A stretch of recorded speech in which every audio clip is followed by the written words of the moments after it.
नागपुर में wedding photoshoot के नाम पर लाखों रुपए की धोखाधड़ी का मामला सामने आया है। मॉडल को आभूषण पहनाने का बहाना बनाकर आरोपी कैमरा, मोबाइल फोन और सोने के जेवर लेकर फरार हो गया। पीड़ित की शिकायत पर सोनेगांव पुलिस ने मामला दर्ज कर आरोपी की तलाश शुरू कर दी है। जानकारी के अनुसार शिकायतकर्ता तेलंगाना के रहने वाले हैं और फोटोग्राफी का व्यवसाय करते हैं। आरोप है कि आंध्र प्रदेश निवासी कार्तिक चौधरी ने अपने एक परिचित के माध्यम से वेडिंग फोटोशूट का प्रस्ताव देकर उन्हें नागपुर बुलाया। 15 जुलाई को सोमलवाड़ा रोड स्थित एक होटल में फोटोशूट की तैयारी के दौरान आरोपी ने मॉडल को आभूषण पहनाने के बहाने सोने के जेवर अपने कब्जे में ले लिए। इसके बाद वे कैमरा, मोबाइल फोन और अन्य सामान के साथ मौके से फरार हो गया। चोरी किए गए सामान की कुल कीमत करीब 6,60,000 रुपए बताई गई है। पीड़ित की शिकायत पर सोनेगांव पुलिस ने मामला दर्ज कर आरोपी की जांच शुरू कर दी है। यामध्ये जे आहे एक फिर्यादी आहेत मुरलीधर घुगलावत हे राहणार निर्मल डिस्ट्रिक्टचे आहेत तेलंगणामधले। तर हे फोटोग्राफीचा व्यवसाय करतात आणि त्यांचेच 2 ते 3 महिन्यापासून परिचित असलेले जे यातील जे आरोपी आहेत कार्तिक चौधरी अक्कीनेनी म्हणून हे यांचं राहणं जे आहे ते वेलपूर मंडल जिल्हा वेस्ट गोदावरी राज्य आंध्र प्रदेशचा रहिवासी आहे।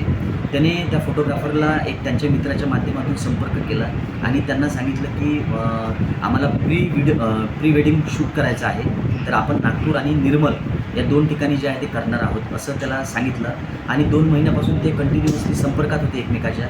त्यांनी त्या संबंधात जे आहे त्यांचे काही थोडे बहुत जे काही कामं असतील ते सुद्धा त्यांनी केलेले होते। तर त्याच्यामध्ये जे आहे जो आरोपी आहे, आरोपीने फिर्यादींना फोन केला की बाबा उद्याला आपल्याला म्हणजे नागपूरला जाऊन जे आहे ते आपल्याला जे आहे प्री वेडिंग करायचं आणि जे कपल आहे ते कपल एअरपोर्टने म्हणजे बाय फ्लाईटने जे आहे ते येणार आहे नागपूरला। तर ते इथे आलेत। त्यांनी इथे एक आपल्या पोलीस स्टेशन हद्दीमध्ये हॉटेल एक्स सोमलवाडा वर्धा रोडला जे हॉटेल आहे त्या ठिकाणी रूम बुक केली आणि त्या ठिकाणी ते त्या ठिकाणी थांबले। तर त्यांनी जेवण वगैरे सोबत केलं असं फिर्यादी सांगतात आहे। सोबत त्यांनी ड्रिंक वगैरे सोबत केलं असं ते सांगतात आहेत आणि रात्रीच्या वेळेला पहाटे 3 वाजताच्या दरम्यान जे आहे जे आरोपी आहेत कार्तिक अक्कीनेनी यांनी जे आहेत तर त्यांचे जे काही कॅमेरेज आणले होते प्री वेडिंगसाठी ते सर्व कॅमेरेज आणि फिर्यादीचा मोबाईल हे जे आहेत तो घेऊन जो आहे तो कॅब बुक करून म्हणजे CCTVमध्ये दिसतो आहे की तो कॅब बुक करून जे आहे तो निघून गेलेला आहे। त्याच्यामध्ये आपण जे आहे फिर्यादीवरून जे आहे आपण त्याच्यामध्ये 316(2) नुसार जे आहे आपण त्याच्यामध्ये गुन्हा नोंद केलेला आहे। या गुन्ह्यामध्ये अजून एक हे आहे की ज्या टॅक्सीने ते आले होते म्हणजे याच्यामध्ये आरोपीने जे आहे टॅक्सी चालक हैदराबाद एअरपोर्टवरून बुक केलं होतं त्याला आणि तो नेहमीचा त्याचा टॅक्सी चालक होता आणि त्याला त्यांनी सांगितलं की आपल्याला नागपूरला जायचं आहे।